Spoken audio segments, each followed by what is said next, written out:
Welcome back, Rob from myppctraining.com, and in today's video I'm going to walk you through how to make ads in your AdWords campaigns, where you go, how you do it, and the easiest way to do it.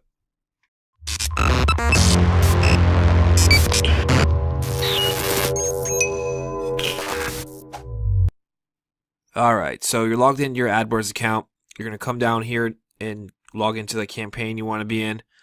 Come up here to your navigation. You're in the overview tab. You're going to see all your stats. So if we want to add ads or create ads or whatever, you can do it either at the ad group level. We can go into each ad group and drop ads, or we can just start making them in ads and extensions and then add them into an ad group from here. I'll show you how to do that.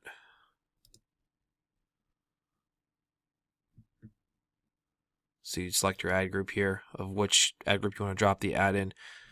Personally, I just think it's easier just to go ad groups. Let's just say white label here. And just do it each ad group at a time. It's less confusing, at least in my opinion. So once we're in the ad group, we're just going to click the plus. Oh, what the hell am I doing? We're in the ad group. We're going to go to ads and extensions. Then we're going to click the plus. And you're going to have a choice. You can either choose a text ad or a call-only ad. Now, here's the difference. Text ads are still mobile, okay? They're still going to show on mobile.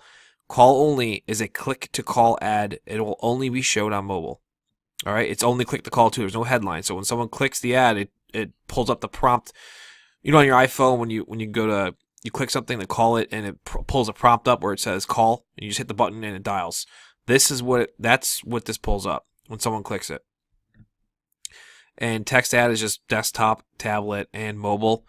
Google automatically makes your ads. Let's just do both. It's easier. Automatically makes your ads mobile. You can see here. Here's what this ad looks like on a phone.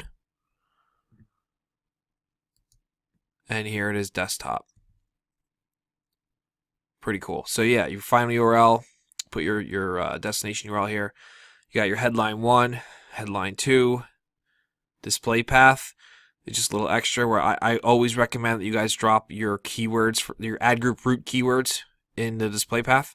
It's good for quality score. Description, make sure it's powerful, got call to actions. Same with all your other stuff here. You could have some other tracking template stuff down here, custom parameters. If you're new or not, you don't really need to worry about this stuff. This is the most important stuff. And it's very, very important when you're creating your ads that you're not just going out and copying other people's ads in your industry and just dropping them in your campaign. It's not going to work. I know it sounds like a good idea. It's a terrible idea. It's not going to work. You can get ideas. That's what everyone really does. You can look around and see what people are doing and then take something that they have and spin it and make it better. Don't just copy it and put it in your campaign.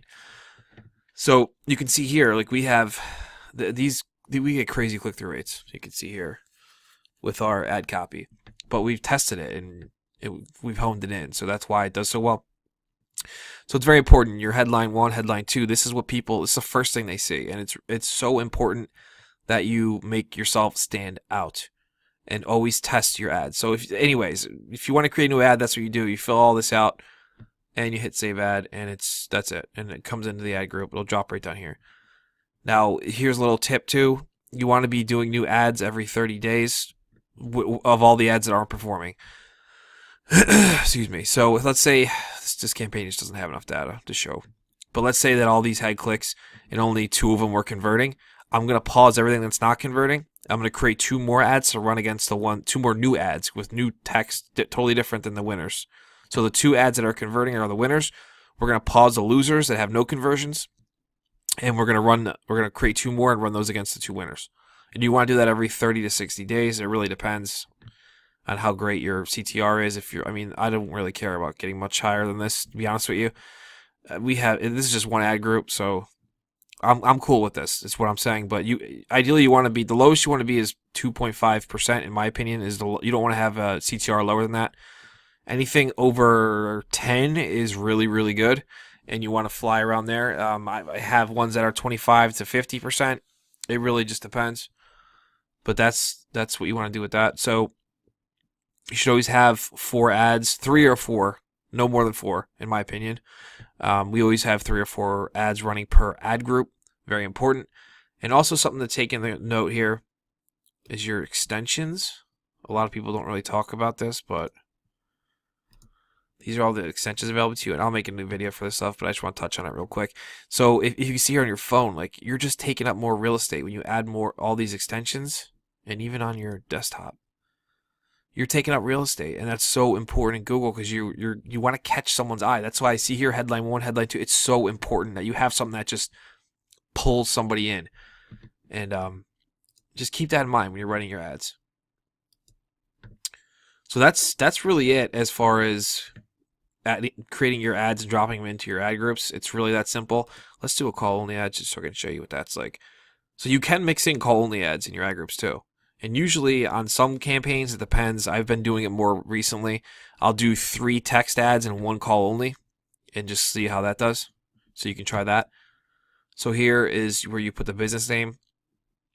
Here's where you drop the phone number. It's going to be click to call, so it's your destination number. Now, something to note that's very important. The number that you put here has to be on the verification URL, somewhere on the landing page, okay? Excuse me. So if let's say we're doing our ClickSkeek site, we drop the ClickSkeek number in here. We drop the URL for clickskeek.com. Google's going to crawl that page and make sure that the number that I'm using is on that URL. If it's not, it's going to the ad's going to get disapproved. So that's very important, okay? Make sure you do that. Anyway, so business name, phone number. Description 2, display URL, verification URL, call reporting on. You can hover over that. Call reporting shows detailed information about calls you've received. Find out when the calls were made and received, duration of calls, caller's area code. All right, so just really basic stuff. Count as conversions. You always want to do that. And then you would just hit save. And that's really it. Now, important thing to note with call only ads, you got to have great copy. You really do. The first description line is the most important because it's the first thing someone's going to see. See this little icon here? This is the mobile, what you're going to see. So we have your business name and the phone number. And this little icon draws your eye over text ads. They're going to notice this right away. So if you can grab something right here to capture them, like a really powerful CTA, call to action, something like an unrefusable offer, unbeatable offer, something like that, you're going to do really well. And that's really important to try and work those into your ads. Because copy is king in the advertising game. Okay, so that's it for this video, guys. If you have any questions, drop them in the comments below this video. Make sure you subscribe to our channel. Give me a thumbs up if you can. Share it on social. And check out the links in the description below the video. I put some cool stuff in there for you.